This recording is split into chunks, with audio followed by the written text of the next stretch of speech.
মেয়েদের 50 বছর বয়সে একটা রোগ হয় যেটা হয়তো অনেক মেয়েই জানে না। যদি আপনি মেয়ে হয়ে থাকেন তাহলে অবশ্যই সম্পূর্ণ ভিডিওটা দেখবেন। আপনার কাছে হাত জোর করে বলতেছি ভিডিওটা দেখার সাথে সাথে একটা শেয়ার করে দিবেন যেন অনেক মেয়ে ভিডিওটা দেখতে পারে। আমার বাসা থেকে যখন আমার বিয়ের কথা চলতেছিল তখন থেকে আমার মা জানি কিরকম হয়ে গেছে, কাউকে সহ্য করতে পারতো না, সবার সাথে সারাটা দিন চিলাচিলি করতো। কিন্তু কয়েক মাস ধরে আমার মা জানি কিরকম হয়ে গেছে। একদিন সকাল সকাল বাবা ঘুমাচ্ছিল, ওরকম সময় মা বাবার সাথে চিলাচিলি করতেছিল। তখন বাবা মাকে বললো, তুমি আবারও শুরু করছো, তোমার জন্য কি শান্তি মতো ঘুমাতেও পারবো না। আর তখন মা বিরক্ত হয়ে বাবাকে বললো, তুমি আমাকে এত বড় কথা বলতে পারলা? তোমাকে বিয়ে করে আমার জীবনে কি পাইছি? আমার জীবনটা নষ্ট হয়ে গেছে। আল্লাহ এত মানুষকে উঠায় নিতেছে, আমার কেন উঠায় নেয় না? আল্লাহ কি আমাকে চোখে দেখে না? এগুলো বলে সকাল সকাল চিলাচিলি করতেছে। আর তখন বাবা মার সাথে কোনো কথা না বলে রুম থেকে বের হয়ে গেল, কারণ বাবা ভালো করেই জানতো এখন যদি বাবা মার সাথে কোনো কথা বলে তাহলে আরো বেশি ঝগড়া লাগবে। একটু দাঁড়ান, আপনি কই থেকে ভিডিওটা দেখতেছেন একটু কমেন্ট করে বলে যাবেন, তাহলে আমার কাছেও ভালো লাগবে। যাই হোক, সেদিন দুপুরবেলা যখন বোন মাকে খাবার দিতে গিয়েছিল তখন বোনের সাথে মা অনেক খারাপ ব্যবহার করতেছিল। মা তখন খাবার মুখে দিয়ে বলতেছে, এগুলো কি খাওয়া যায় নাকি?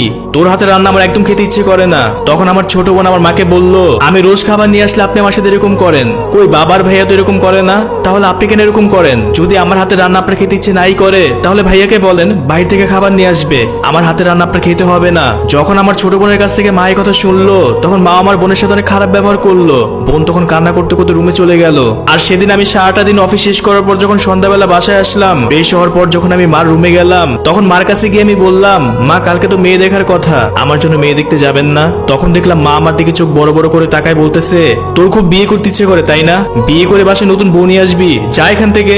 আর তখন আমিও কষ্ট পেয়ে রুম থেকে বের হয়ে গেলাম, মাকে কোনো কিছু বলতে পারলাম না। এভাবেই চলতেছিল আমাদের পারিবারিক জীবন। যখন এই ধরনের কথাগুলো আমার আশেপাশে লোকেরা জানতে পারলো তাদের ভিতর অনেকেই বলা বলি করতো, তোর মাকে হয়তো জিনে ধরছে যার জন্য তোর মা এখন এরকম করতেছে। আবার অনেকেই বলতো এগুলো কোনো কিছুই না, কারণ বাসায় যদি নতুন বউ আসে তাহলে সংসারের সকল দায়িত্ব তোর বউর কাছে চলে যাবে, এটা ভেবে হয়তো বা তোর মা এরকম করতেছে। কিন্তু বিশ্বাস করেন আমার মা কখনো এরকম ছিল না।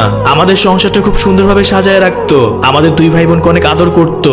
কিন্তু ইদানিং মা জানি কিরকম হয়ে গেছে, আমরা বাসার প্রত্যেকটা মানুষ তার উপর বিরক্ত হয়ে গেছি। একদিন আর 2টার দিকে মা বাবার সাথে চিলাচিলি করতেছে, তখন আমরা দুই ভাই বোন চিলাচিলির শব্দ পেয়ে আমাদের মায়ের রুমে চলে গেলাম। তখন দেখলাম মা বাবার সাথে অনেক চিলাচিলি করতেছে। তখন আমি মাকে বললাম, মা আপনি এত রাতে কেন চিলাচিলি করতেছেন? আপনার জন্য ঘুমাতে পারতেছি না, আপনি তো অনেক ঘেমে গেছেন। আর তখন আমার মা আমাকে বিরক্ত হয়ে বলল, দেখতেই তো পাচ্ছিস আমি ঘেমে যাচ্ছি, তারপর ফ্যানের ভলিউম কেন বাড়াচ্ছিস না?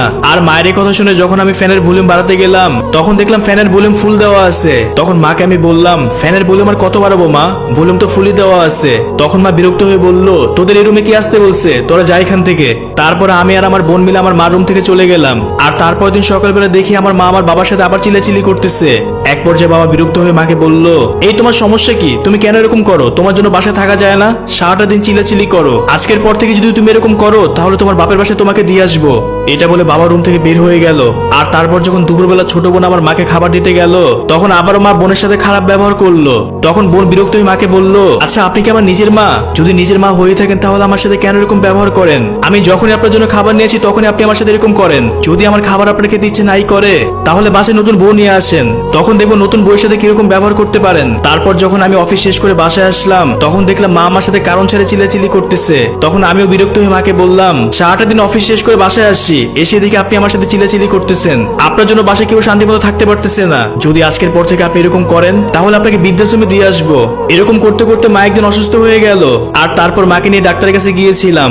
আর তারপর ডাক্তার পরীক্ষা নিরীক্ষা করার পর বলল, আপনার মায়ের মনোপজ রোগ হয়েছে। এটা মূলত একটা মেয়ের 50 বছর বয়স হলে হয়, তখন মেয়েদের মাসের সমস্যা বন্ধ হয়ে যায়। এই জন্য অল্পতে তাদের মাথা গরম হয়ে যায়, কারো কথাই ভাল লাগে না, অতিরিক্ত ঘাম হয়। এছাড়া ওই সময় অনেক পরিবর্তনই দেখা যায়। এটার জন্য আপনার মায়ের কোনো দোষ নেই।